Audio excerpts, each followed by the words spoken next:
नमस्कार, मैं हूं दिबांजलि मोइत्रा। ऐसा लगता है लालू यादव पूरे परिवार को बिहार की राजनीति में उतारना चाहते हैं। शायद यही वजह है कि राबड़ी, तेज प्रताप, तेजस्वी, मीसा भारती के बाद अब लालू यादव की एक और बेटी इन दिनों सियासी बयानबाजी करने में लगी। जी, हम बात कर रहे हैं रोहिणी आचार्य की, जो रहती तो सिंगापुर में है, लेकिन उनका पूरा ध्यान बिहार की राजनीति पर लगा हुआ है। यही वजह है कि बीजेपी के खिलाफ बयानबाजी करते करते वो बिहार के पूर्व उप मुख्यमंत्री सुशील कुमार मोदी से ही भिड़ गए। बिहार के दिग्गज नेता सुशील मोदी के खिलाफ उन्होंने ऐसी भाषा का इस्तेमाल कर डाला कि ट्विटर को उनके खिलाफ कार्रवाई करनी पड़ गई। कैसे शुरू हुई मोदी और रोहिणी की जंग? बिहार की राजनीति में कूदी रोहिणी आचार्य और बीजेपी नेता सुशील मोदी की ये जंग दरअसल एक ट्वीट से शुरू हुई। ये ट्वीट सुशील मोदी ने लालू यादव की 2 बेटियों पर सवाल उठाते हुए किया था। ट्वीट में सुशील मोदी ने लिखा था, तेजस्वी यादव के परिवार में 2 बहनें एमबीबीएस डॉक्टर हैं। कोरोना संक्रमण के दौर में उनकी सेवाएं क्यों नहीं ली गई? यदि राजद नेतृत्व में गरीबों की सेवा के लिए तत्परता और गंभीरता होती तो अस्पताल शुरू करने के लिए पहले सरकार से अनुमति ली जाती और उसके मानकों का पालन किया जाता। सुशील कुमार मोदी का यही ट्वीट लालू यादव की बेटी रोहिणी आचार्य को इतना बुरा लग गया कि वो भाषा की मर्यादा लांघ गई और कहा, आज के बाद से मेरा या मेरी बहनों का नाम लिया ना ये लीचर तो मुंह थूर देंगे आकर, भाग यहां से राजस्थानी मेढक।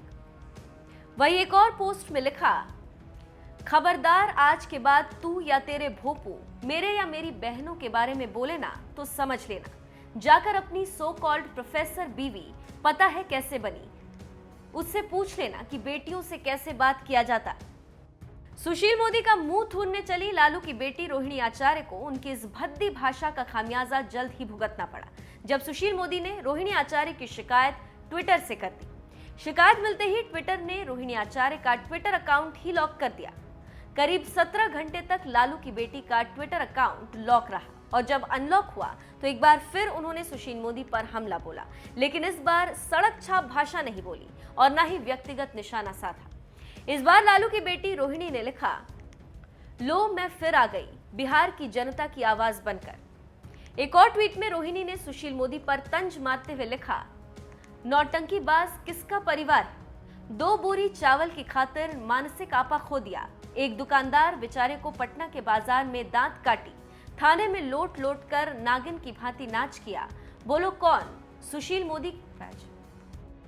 सुशील मोदी के खिलाफ सड़क छाप भाषा का इस्तेमाल करने वाली रोहिणी आचार्य बिहार की राजनीति में भले ही अनजान चेहरा हो, लेकिन पटना वासियों के जहन में उनकी शादी की यादें आज भी जिंदा। रोहिणी लालू यादव की दूसरी बेटी, जिन्होंने डॉक्टरी की पढ़ाई की। वर्ष 2002 में रोहिणी की शादी अमेरिका में काम करने वाले सॉफ्टवेयर इंजीनियर समरेश सिंह से हुई थी। पटना स्थित एक अणे मार्ग में काफी धूमधाम से ये शादी की गई थी। उनके तिलक समारोह में वीवीआईपी मेहमानों की सुरक्षा के लिए 300 पुलिस जवान और कमांडोज तैनात किए गए थे। रोहिणी की शादी में सभी बारातियों को नई चमचमाती कार से दरवाजे तक लाया गया था। सूत्रों के मुताबिक इसके लिए लालू यादव के साले और रोहिणी के मामा साधु यादव और सुभाष यादव ने आरजेडी कार्यकर्ताओं के साथ मिलकर बंदूक की जोर पर शोरूम से रातों रात करीब 50 गाड़ियां उठवा ली थी। इसके अलावा राबड़ी देवी के भाइयों ने कथित रूप से पटना के नाला रोड स्थित कई फर्नीचर की दुकानों से 100 सोफा सेट भी उठवा लिए थे।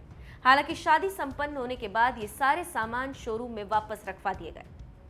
पटना के राजनीतिक गलियारों और गली मोहल्लों में कई दिनों तक इस दबंगई की चर्चा होती रही, लेकिन इस मामले में लालू परिवार पर कोई कार्रवाई नहीं।